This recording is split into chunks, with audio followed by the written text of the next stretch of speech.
আপনি যদি 3 বেলা খেয়ে মোটামুটি সুন্দর একটা জীবনযাপন করেন, তাহলে অবশ্যই আপনার আল্লাহ তাআলার শুকরিয়া আদায় করা উচিত।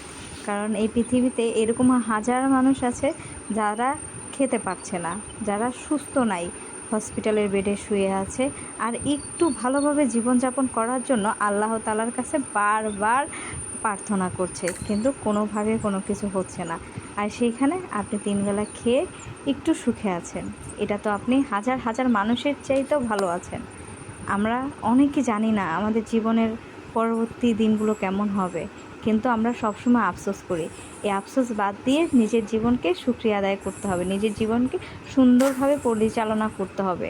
আর 10টা মানুষকে নিয়ে গবেষণা না করে নিজের জীবনকে নিয়ে গবেষণা করতে হবে। আল্লাহ তাআলা আপনাকে কী কী নিয়ামত দিয়েছে আর কী কী আপনি পাওয়ার যোগ্য, সেটা যখন আপনি হিসাব করবেন, তখন দেখবেন আপনি আল্লাহ তাআলার শুকরিয়া আদায় করে আর শেষ করতে পারবেন না।